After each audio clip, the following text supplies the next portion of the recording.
मित्रांनो, खाजगी आणि सार्वजनिक क्षेत्रातील बँकांनी खातेदारांनी आपल्या खात्यामध्ये किमान रक्कम शिल्लक ठेवली नाही म्हणून सन 2022 ते 2023 ते 2024 ते 2025 या कालावधीत 19,000 कोटी रुपये एकूण वसूल केलेले आहेत. म्हणजे आपण खात्यात किमान रक्कम शिल्लक ठेवली नाही, दंड मारा, तो दंड डेबिटला टाका.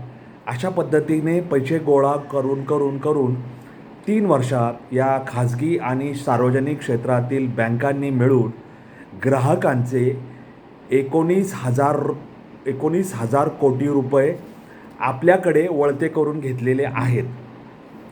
आणि याच्यामध्ये कुठल्या बँकेने किती पैसे किंवा किती दंड खात्यात किमान रक्कम शिल्लक ठेवली नाही म्हणून गोळा केलेला आहे, याची संख्याशास्त्रीय माहिती माझ्याकडे उपलब्ध आहे.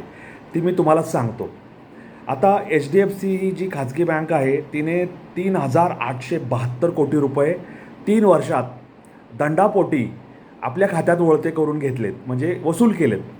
त्याच्यानंतर ॲक्सिस बँक 2,706 कोटी रुपये, पंजाब नॅशनल बँक 1,578 कोटी रुपये, बँक ऑफ बरोडा 1,272 कोटी रुपये, ICICI बँक 1,225 कोटी रुपये, इंडियन बँक 1,166 कोटी रुपये, कॅनरा बँक 1,027 कोटी रुपये आणि SBI state bank of India 933 कोटी रुपये. आता हे सगळं आपण गणित पाहिलं तर ह्याच्यामध्ये प्रायव्हेट ज्या बँका आहेत, खाजगी बँका आहेत, त्यांचा आकडा हा 11,000 कोटी रुपयांपर्यंत जातो. आणि सार्वजनिक क्षेत्रातल्या बँका आहेत, म्हणजे ज्या सरकारी मालकीच्या आहेत, केंद्र सरकारच्या मालकीच्या आहेत, उदाहरणार्थ कॅनरा बँक असेल, स्टेट बँक असेल, बँक ऑफ बरोडा असेल, या सार्वजनिक क्षेत्रातील बँका, पब्लिक सेक्टर युनिट ज्याला म्हणतात, त्या केंद्र सरकारच्या मालकीच्या बँकांनी 8,093 कोटी रुपये कमवलेले आहेत. ह्याला कमवलेले आहेत असंच आपण म्हणूया, कारण किमान रक्कम खात्यात शिल्लक ठेवली नाही, लावला दंड. काय लोकांना अडचणी असतात, पैसे विड्रॉल करायचे असतात, तेवढे शिल्लक ठेवू शकत नाही, गोरगरीब माणूस असतो, त्यामुळे लगेच दंड लावणं हे चुकीचं आहे. परंतु जे धोरण आहे त्या धोरणानुसार बँका वागतात आणि ग्राहकांकडून, म्हणजे ग्राहकांचा हक्काचा कष्टाने कमवलेला पैसा त्यांनी खात्यात किमान शिल्लक ठेवली नाही म्हणून स्वतःकडे वळता करून घेतात, वर्ग करून घेतात आणि त्याला दंडाचं लेबल लावतात. आता ह्या सगळ्या बँकांमध्ये प्रायव्हेट बँक ज्या आहेत, HDFC बँक, त्याच्यामधल्या HDFC बँकेने, एकट्या बँकेने 3,872 कोटी रुपये कमवलेले आहेत. आणि याच्यानंतर ॲक्सिस बँक आणि बाकीच्या बँकांचा नंबर लागतो.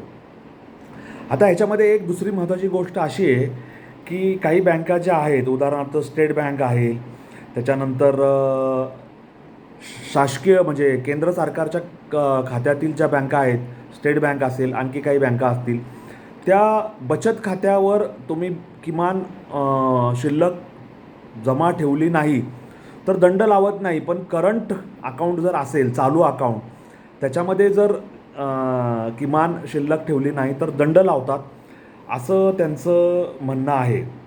म्हणजे ते काय म्हणतात, SBI has waived penal charges for saving bank account only, levies minimum average balance charge for current accounts. Current अकाउंटसाठी मिनिमम ॲव्हरेज बॅलन्स चार्ज ते लावत आहेत. आता ह्याच्यामध्ये केंद्र शासनाचं काय म्हणणं आहे की आम्ही जो हा दंड कमवलेला आहे किंवा दंड वसूल केलेला आहे, तो दंड बँकेच्या एकूण उत्पन्नाच्या 0.2% एवढाच आहे.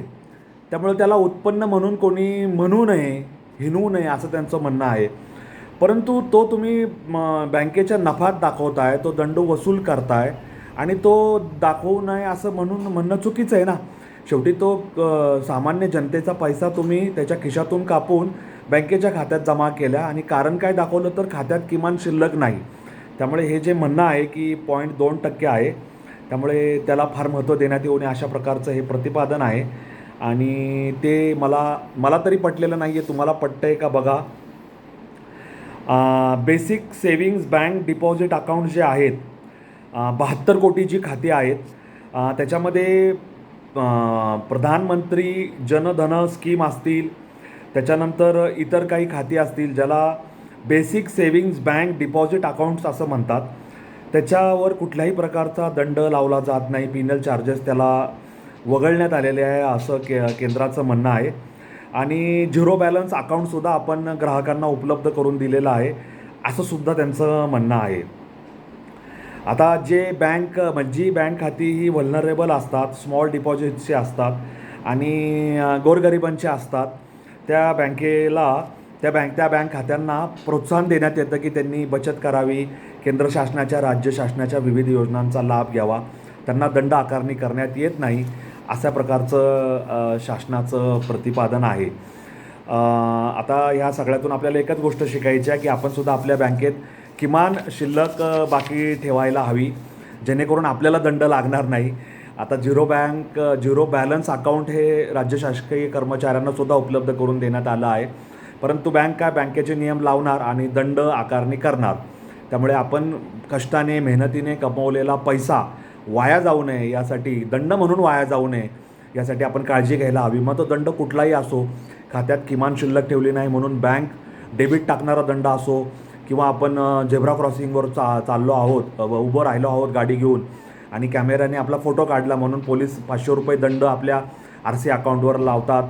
आपण POC पोल्युशन अंडर कंट्रोलचं सर्टिफिकेट गेलं नाही म्हणून पोलीस दंड लावतात. कुठल्याही प्रकारचा दंड आपल्याला लागू नये अशी आपण काळजी घ्यायची, जेणेकरून आपण कष्टाने कमवलेला पैसा हा त्या दंडापायी वाया जाता कामा नये. तो आपल्या कुटुंबासाठी, आपल्या स्वतःसाठी वापरात यावा अशा प्रकारचं आपण काम करायला हवं, हे आपण लक्षात घ्यायला हवं. त्यामुळे 19,000 कोटी रुपये 3 वर्षात खाजगी आणि सार्वजनिक क्षेत्रातील बँकांनी गोळा केले हे खरं असलं तरी त्याच्यात ग्राहकांची पण चूक आहे, ज्यांनी किमान शिल्लक आपल्या बचत खात्यामध्ये ठेवली नाही म्हणून त्यांच्यावर ही वेळ आलेली आहे. त्यामुळे ते पैसे आता काय परत मिळणार नाही, ते बँकेच्या खात्यात जमा झाले. आणि 19,000 कोटी रुपये ही काही छोटी अमाऊंट नाही. 19,000 कोटी भागिले 3 म्हणजे साहित्रिक 18, 6,500 कोटी रुपये वर्षाला या पोटी गोळा झालेले आहेत. तर ह्या सगळ्या प्रकाराबद्दल तुम्हाला काय वाटतं मला कॉमेंट बॉक्समध्ये लिहून जरूर कळवा.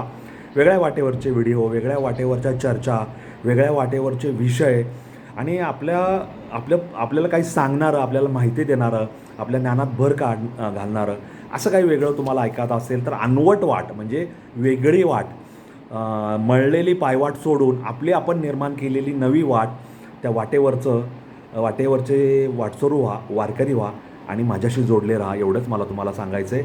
माझा हा यूट्यूब चॅनल तुमच्या मित्रपरिवारामध्ये, स्नेहीजनांमध्ये, नातेवाईकांमध्ये शेअर करा. त्याची लिंक कॉपी पेस्ट करा, त्यांच्या व्हॉट्सअप अकाउंटला भेट दिली म्हणून सांगा. त्यांचा प्रतिसाद काय तेही मला सांगा, तुमचा प्रतिसाद काय तेही मला सांगा.